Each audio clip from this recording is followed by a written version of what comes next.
જય મુરલીધર વિદ્યાર્થી મિત્રો, આજે આપણે પાઠ 2 ભારતનો સાંસ્કૃતિક વારસો, પરંપરાઓ, હસ્ત અને લલિત કલાઓ એના વિશે માહિતી મેળવશું.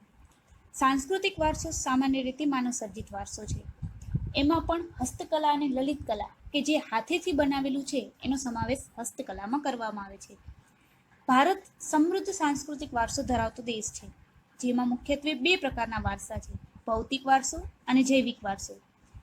બાળકને જન્મની સાથે જ મા બાપના શારીરિક કે માનસિક લક્ષણો મળે છે તે જૈવિક વારસો છે, જ્યારે ઘર, જમીન, જાગીર, સ્થાવર જંગમ મિલકત જે વારસામાં પ્રાપ્ત થાય છે તે ભૌતિક વારસો છે. સામાન્ય રીતે કહીએ તો જેને જોઈ શકાય છે તે ભૌતિક વારસો છે અને જેને જોઈ નથી શકાતો તે જૈવિક વારસો છે.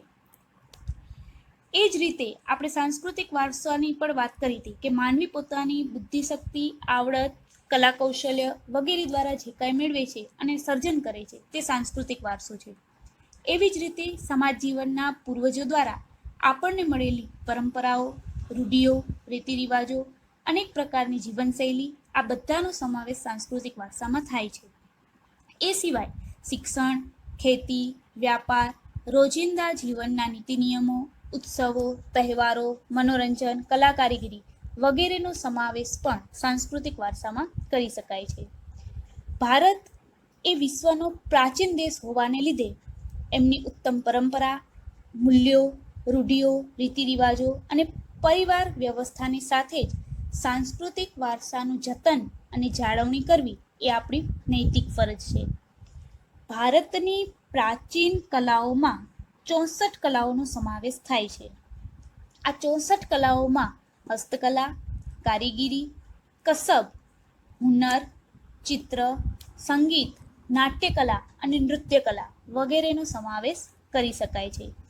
આજે ભારતના સાંસ્કૃતિક વારસાના પ્રતીક સમાન યોગ વિદ્યાનો સમગ્ર દુનિયાએ સ્વીકાર કર્યો, જેના પરિણામ સ્વરૂપે ખાસ ધ્યાન રાખજો વિદ્યાર્થી મિત્રો, સમગ્ર વિશ્વ 21મી જૂનના દિવસને વિશ્વ યોગ દિન તરીકે મનાવવામાં આવે છે.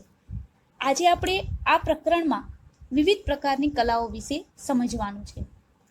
મુખ્યત્વે ભારતીય કસબીઓની કરામત. જે ભારતના કારીગરો છે એ પોતાની કારીગરી કેવી રીતે બતાવે છે એ જોવાનું છે. ભારતના સાંસ્કૃતિક વારસાનું સૌંદર્ય ભારતીય કારીગરો અને કસબીઓનું હુનર પારંગતતામાં સમાયેલું છે. ભારતના ભાતીગળ જીવનને તેઓને તેમની કલા અને કારીગરીનું હુનર ઉદ્યોગ દ્વારા કુશળતાથી વિકસાવેલ છે. ભરતગૂંથણ, કાષ્ઠકલા, માટીકામ, ધાતુકામ, ચિત્રકલા, ચર્મ ઉદ્યોગ, અકીકકામ, મીના કારીગરી, હીરાને લગતી કારીગરી વગેરેનો સમાવેશ ભારતની એક આગવી ઓળખ તરીકે હસ્તકલામાં કરવામાં આવે છે. હવે આપણે વાત કરીએ માટીકામ કલા. સામાન્ય રીતે માટી અને માનવ જીવન વચ્ચે પ્રાચીન સંબંધ રહ્યો છે. વ્યક્તિના જન્મથી કરી અને મરણ સુધીની યાત્રા એ માટી સાથે જોડાયેલી છે. જ્યારે ધાતુકામની શોધ નથી થઈ ત્યારે માનવી અમુક અંશે માટીમાંથી બનાવેલા વાસણોનો ઉપયોગ કરતો હતો, જેમાં રમકડા, ઘડા, કુલડી, કોડિયા, હાંડલા, માટીના ચૂલા તેમજ અનાજ સંગ્રહ માટેની કોઠીઓ વગેરે ગણાવી શકાય. એની સાથે સાથે જ પ્રવાહી વસ્તુ જેવી કે પાણી, દૂધ, દહીં, છાશ, ઘી એના માટેના પણ વાસણો માટીમાંથી બનતા. રસોઈના વાસણો પણ માટીના રહેતા. મુખ્યત્વે લોથલ, મોહેંજો-દડો અને હડપ્પા સંસ્કૃતિના સમયમાં જે લાલ માટીના રંગના પવાલા, બરણી, રકાબી વગેરે વાસણો મળી આવ્યા. કુંભારનો ચાકડો માટીકામ માટેનું પ્રાચીન ભારતનું પ્રથમ યંત્ર માનવામાં આવે છે. આજે પણ નવરાત્રિમાં આપણે ગરબા માટીમાંથી બનેલા જોવા મળે છે. આ વાત થઈ માટીકામ કલાની. હવે આપણે વાત કરીએ કાચી માટી અને કાચી માટીમાંથી પકવેલા એટલે કે ટેરાકોટા વાસણોની, જેના ઉત્પાદન માટે પણ આપણું ભારત પ્રચલિત છે, જાણીતું છે.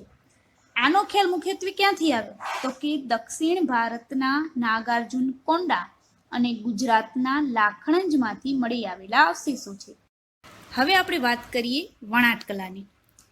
રૂની પૂણીમાંથી, રૂ એટલે કપાસ, કપાસની પૂણીમાંથી તાતણાઓ ખેંચવા, એને છૂટું પાડવું, પછી એના ઉપર એક પછી એક એમ વળ ચડાવવા અને એકબીજાને પકડમાં રાખી એક લાંબો દોરો તૈયાર કરવો. આવી કળાને કાંતણ તરીકે ઓળખવામાં આવે છે. કાંતણ વણાટ ગૃહ ઉદ્યોગ માટે મહાત્મા ગાંધીજીએ સવિશેષ મહત્વ આપ્યું. આઝાદીના આંદોલન દરમિયાન તેમણે સ્વદેશી એટલે કે પોતાના જ દેશમાં જે ઉત્પાદન થાય છે તેવું અને સ્વાવલંબન બંનેને એક સાથે જોડી એક નવો જ ઇતિહાસ રચ્યો છે, જેને આપણે સૌ જાણીએ છીએ. આ વાત થઈ વણાટ કલાની. હવે આપણે વાત કરીએ હાથ વણાટની. સ્ક્રીન પર આવતા ચિત્રો એ હાથ વણાટના છે. હાથ વણાટ એટલે હાથ દ્વારા જે કારીગરી થાય છે તે. પ્રાચીન સમયથી ભારત વસ્ત્ર વિદ્યા માટે જાણીતું છે, કાપડ માટે જાણીતું છે. ભારતના કુશળ કારીગરો તૈયાર થતી ઢાકાની મલમલનો તાકો એક પ્રકારનું વસ્ત્ર છે, જે એક નાની એવી દિવાસળીની પેટીમાં સમાઈ જાય છે અથવા તો એક વીંટીમાંથી પણ સરળતાથી પસાર થઈ જાય છે. આ વાતો આપણા માટે જાણીતી છે. કાશ્મીર સહિત ભારતમાં જે જગ્યાએ વસ્તુઓ બને છે એમાં ગાલીચા, પાટણના પટોળા, કાંજીવરમ, બનારસી સાડીઓ, રાજસ્થાની બાંધણીઓ જેવા હાથ વણાટના નમૂનાઓ આપણા ભારતની આગવી ઓળખ છે. ફરીથી એક વસ્તુને ખાસ ધ્યાનમાં રાખજો. ગુજરાતનો સુવર્ણકાળ એટલે સોલંકી યુગ. સોલંકી યુગ દરમિયાન તે વખતનું પાટનગર એટલે કે પાટણ, જ્યાં અનેક કારીગરો આવીને વસ્યા. પોતાની કલા અને આવડત દ્વારા એણે ખાસ પાટણના પટોળા એને જગત વિખ્યાત કર્યા. આજે દરેક દેશમાં પાટણના પટોળા જાણીતા છે. પાટણના પટોળાનો આ વ્યવસાય આશરે 850 વર્ષો કરતાં પણ જૂનો છે એવું જણાય છે.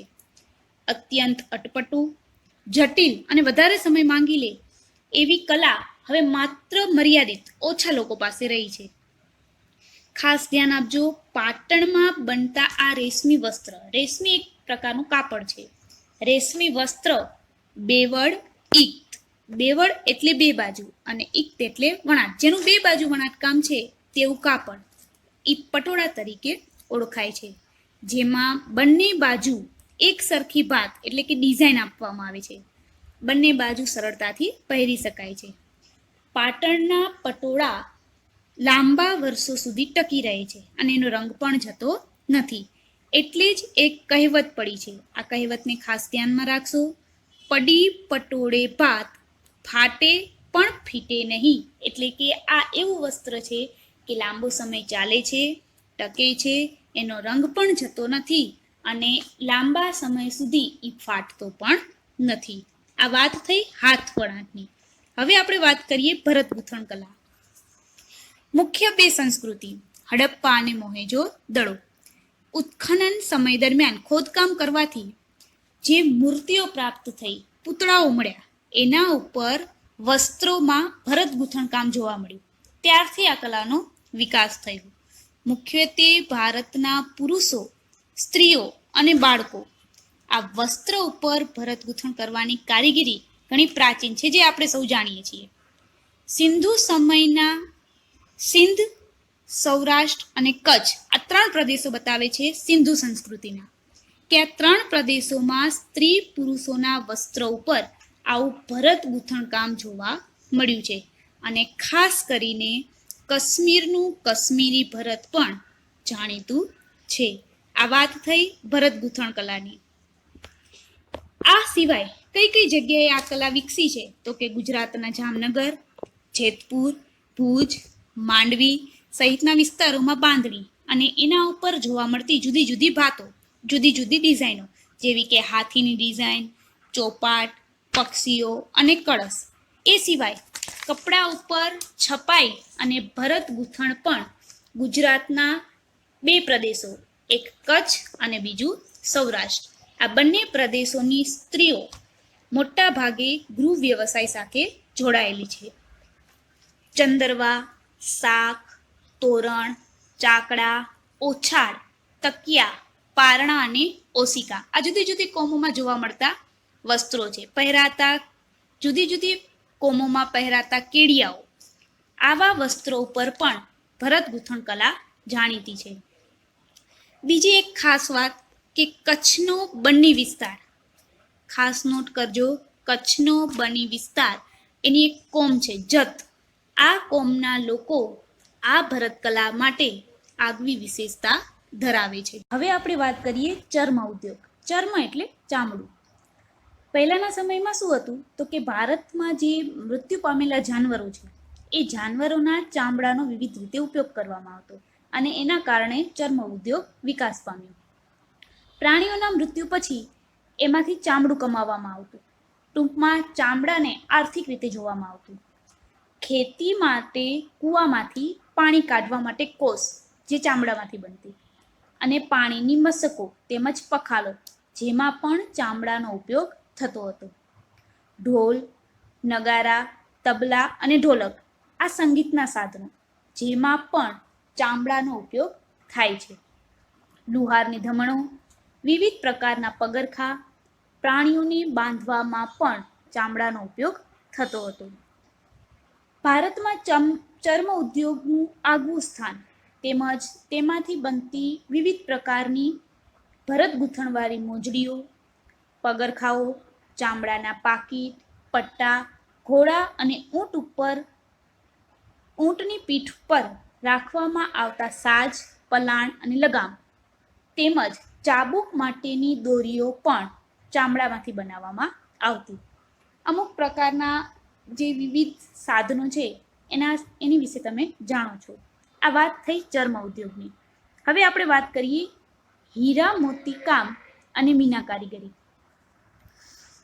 આપણે સૌ જાણીએ છીએ કે ભારતના દક્ષિણમાં મુખ્યત્વે સમુદ્ર કિનારો છે, એટલે કે ભારતની પૂર્વ, પશ્ચિમ અને દક્ષિણ એમ ત્રણેય દિશાઓમાં 7,517 આ પોઈન્ટ નોટ કરજો, 7,517 કિલોમીટરનો લાંબો દરિયા કિનારો છે, જેના કારણે સૌથી વધારે હીરા મોતીનો ઉપયોગ મોટા પ્રમાણમાં થયો છે. વિદેશી વેપારી પણ આ દરિયાઈ માર્ગે આપણા દેશમાં આવી અને હીરા મોતીનો વેપાર કરવો સહેલો થયો. ધીમે ધીમે ભારતના કારીગરોએ બનાવેલા હીરા અને મોતીના આભૂષણો વિદેશોમાં ખૂબ જ માંગ રહી. ફરી એક વસ્તુ ખાસ ધ્યાનમાં રાખજો, વિશ્વ વિખ્યાત 2 હીરા આપણે સૌ જાણીએ છીએ. એક હીરો છે કોહિનૂર અને બીજો ગ્રેટ મુગલ જે ભારત દેશના છે, જે ભારતમાંથી પ્રાપ્ત થયા છે. ભારતીયો પોતાના આભૂષણોના શોખીન હોવાથી સોનાના દાગીના ઉપર તેમજ શ્રીમંત વર્ગ, રાજા મહારાજા અને અમીર લોકો વિવિધ હીરા અને મોતીના આભૂષણો પહેરતા હતા. બીજી વસ્તુ કે પહેલાના સમયમાં રાજા મહારાજાઓ અને મહાજનો મોટા મોટા શ્રેષ્ઠીઓ હીરા, મોતી, માણેક, પન્ના, પોખરાજ, નીલમ આ બધા રત્નોના પ્રકાર છે. એવા રત્નો પણ વસ્ત્ર આભૂષણોની શોભા વધારતા, વસ્ત્રમાં જડાવતા હતા. સાથે સાથે રાજાઓ અને મહારાજાઓ પોતાના સિંહાસનો ઉપર પોતાના મુગટ, માળા, બાજુબંધ હાથમાં પહેરવાનું એક ઘરેણું છે એનામાં પણ આવા રત્નોનો ઉપયોગ કરતા. આ વાત થઈ ભારતની. હવે આપણે વાત કરીએ ગુજરાતની, તો કે ગુજરાતમાં પણ મોતીકામ કલાનો સવિશેષ ઉપયોગ થયો. મોતીમાંથી બનતા તોરણો, માળાઓ, કળશ, ઘૂઘરા, પછીત, બારી, ચાકડા, લગ્નના નારિયેલ, ઈંઢોણી, પંખા, બળદ વગેરે પ્રકારના તેમજ સુશોભન શોભિત કરેલા મોડિયા અને શિંગડા વગેરે પ્રકારની ગૂંથવાની કલા પણ અદ્ભુત હતી. માટે જ ભારતને કહે છે ને કે ભારત એક એવો દેશ છે કે જ્યાં બધી જ સંસ્કૃતિનું સંમિશ્રણ છે. આ કારીગરી અને હસ્તકલા આપણા દેશમાં જોવા મળી. દુનિયાભરના દેશોમાં સોના, ચાંદી અને મીના કારીગરીના કલા પાથરતા આપણો દેશ આગળ રહ્યો. આપણે ત્યાં સોના અને ચાંદીના અલંકારોમાં માળા છે, હાર, વીંટી, કંગન, ચાવીનો ઝુમખો બધામાં કૌશલ્ય ધરાવતા કારીગરો મીના કારીગરીમાં 3 રંગો પૂર્યા. મુખ્યત્વે 3 રંગોની જ વાત કરી છે, લાલ, લીલો, વાદળી. આ મુખ્ય 3 રંગો આપી અને ઘરેણાની શોભા વધારતા ગયા. મીના કારીગરીનું કૌશલ્ય ધરાવતા શહેરો જેમાં મુખ્યત્વે જયપુર, લખનઉ, દિલ્હી, વારાણસી, હૈદરાબાદમાં વધારે પ્રમાણમાં જોવા મળે છે. આપણે આ વાત કરી હીરા મોતીકામ અને મીરા કારીગીરીની. મુખ્ય બે હીરાઓને ખાસ ધ્યાનમાં રાખજો, ગ્રેટ મુગલ અને કોહિનૂર. હવે આપણે જઈએ જરીકામ. ભારતમાં જરીકામ એ પહેલાના સમયથી જાણીતી છે. ચાંદીના અને સોનાના તારને રૂપમાં જરી બનાવી અને એની કિંમતી વસ્ત્રો ઉપર શણગારવામાં આવે છે. ખાસ ધ્યાનમાં રાખજો, ભારતનું મુખ્ય એક શહેર સુરત શહેર જે જરીકામ માટે જાણીતું છે. આ વાત થઈ જરીકામ કલાની. હવે આપણે વાત કરીએ ધાતુકામ. સૌપ્રથમ તો જ્યારે પાષાણ યુગ હતો, આદિમાનવ આવ્યો, આદિમાનવ પછી પાષાણ એટલે પથ્થરનો યુગ, અને પથ્થરના યુગ પછી એક જે યુગ આવ્યો એ ધાતુ યુગ. ધાતુ યુગની સમયમાં ધાતુ વિદ્યા વિકસી. લોથલના કારીગરોએ ધાતુમાંથી અનેક સાધનોનું નિર્માણ કર્યું, જેમાં દાંતરડા, સારડીઓ, વળાંકવાળી કરવત, આરા અને સોય, તેમજ તાંબા અને કાંસુ, આ બંને ધાતુ છે જેના ઓજારો બનાવવામાં આવ્યા. ઓજારોની સાથે સાથે એનો ઉપયોગ વાસણો બનાવવામાં, મૂર્તિ બનાવવામાં અને પાત્રો બનાવવામાં પણ થયો. ધીમે ધીમે આ ધાતુનો ઉપયોગ સોના અને ચાંદીમાં પણ થતો ગયો. સોનું અને ચાંદી બંને સમિશ્રણ થતા ગયા. તાંબુ, પિત્તળ, કાંસુ જેવી ધાતુઓનો ઉપયોગ વાસણો બનાવવામાં તેમજ મૂર્તિઓ બનાવવામાં પણ થતો, જ્યારે લોખંડનો ઉપયોગ માત્ર ઓજારો અને હથિયારો બનાવવામાં થતો. આ વાત થઈ ધાતુકામ કલાની. હવે આપણે વાત કરીએ કાષ્ઠકલા. કાષ્ઠ એટલે લાકડું. જેમ માટી સાથે માનવીનો સંબંધ છે, એવી જ રીતે લાકડા સાથે પણ માનવ જીવનનો સંબંધ રહેલો છે. શરૂઆત બળતણની કરી ત્યારે ઓજારો, ભવનો, મકાનના બાંધકામમાં પણ લાકડાનો ઉપયોગ થતો ગયો. ધીમે ધીમે એમાં સુધારો થયો. લાકડાની મૂર્તિઓ આવી, બાળકો માટેના રમકડા આવ્યા, સોગઠા, થાંભલીઓ, બારી અને બારણાઓ, ખુરશીઓ, સિંહાસનો ધીમે ધીમે લાકડામાંથી બનતા ગયા અને કાષ્ઠકલાનો વિકાસ થતો રહ્યો. તમે સૌ લોકો જાણો જ છો કે જે જગન્નાથપુરીમાં મૂર્તિઓ છે એ મુખ્યત્વે કોની બનેલી છે? લાકડાની. ખાસ ધ્યાનમાં રાખજો વિદ્યાર્થી મિત્રો, ગુજરાતમાં સંખેડાનું ફર્નિચર, સંખેડા એક પ્રદેશનું નામ છે, સંખેડાનું ફર્નિચર, લાકડાના હિંચકા તેમજ ઈડરના રમકડા જાણીતા છે. હવે આપણે વાત કરીએ જડતર કામ. જડતર એટલે જડવું. અલંકારો અને જડતર કામની કલા ભારત દેશમાં પ્રાચીન કલા છે.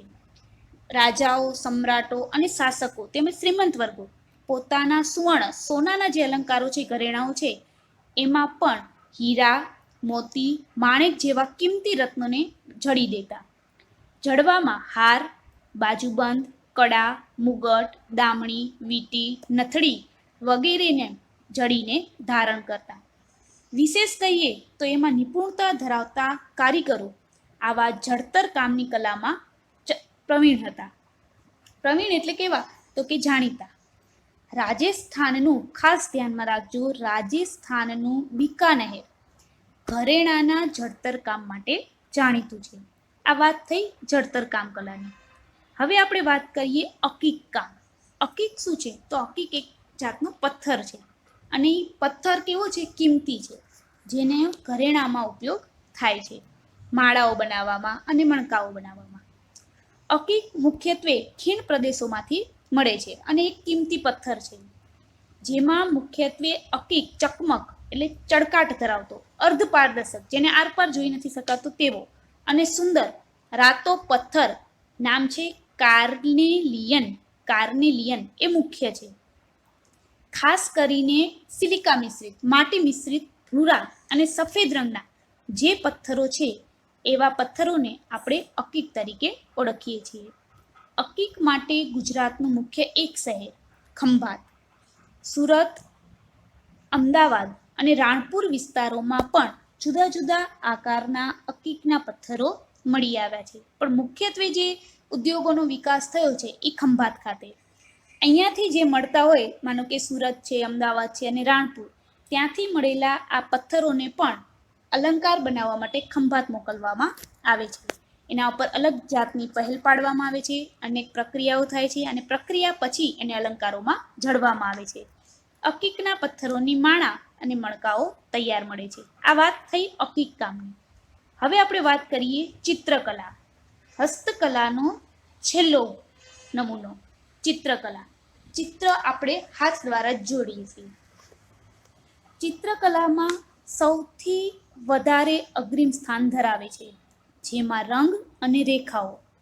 આના દ્વારા પોતાની કલા અને પોતાનું સૌંદર્યનું રસપાન કરાવતી આ ચિત્રકલા એ પ્રકૃતિના જળ જે મૂળ સાથે જોડાયેલા છે તેવા અને ચૈતન્ય સ્વરૂપોને વિવિધ ભાવોમાં દર્શન કરાવવાની ક્ષમતા ધરાવે છે. આશરે 5000 વર્ષ જૂની હડપ્પીય સંસ્કૃતિના અવશેષોમાંથી આ ચિત્રકામ કલાના નમૂનાઓ મળ્યા છે. પુરાતત્વ ખાતું જે વખતો વખત ઉત્ખનન એટલે કે ખોદકામ કરે છે અને આવા નમૂનાઓ મેળવે છે. મુખ્યત્વે પાષાણ યુગમાં એ સમયગાળા દરમિયાન આદિમાનવે પોતાના ગુફા ચિત્રોમાં પશુ અને પક્ષીઓના આલેખનો જોવા મળ્યા છે. શરૂઆત કરી એણે પશુ અને પક્ષીઓના ચિત્રો દોરવાથી. હડપ્પાના લોકોએ પણ માટીના વાસણો ઉપર જુદા જુદા ફૂલછોડ અને ભૌમિતિક રેખાઓની ભાત પાડતા ચિત્રો દોરતા. મધ્યપ્રદેશમાં પણ હાથી, ગેંડો અને હરણ પશુઓના ચિત્રો પણ નોંધપાત્ર છે.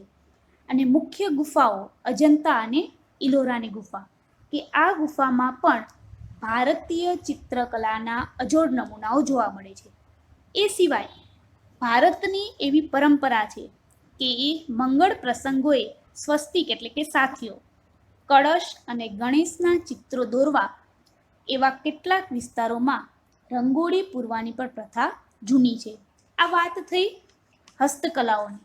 હસ્તકલાઓમાં મુખ્યત્વે કઈ કઈ કલાઓ? તો કે માટીકામ કલા, વણાટ કલા, હાથ વણાટ, ભરત ગૂંથણ કલા, ચર્મ ઉદ્યોગ, ચામડાનો ઉદ્યોગ, હીરામોતી કામ અને મીના કારીગીરી, જરીકામ, ધાતુકામ, કાષ્ઠકલા, જળતર કામ, અકીક કામ અને છેલ્લે ચિત્રકલા, એની માહિતી મેળવી.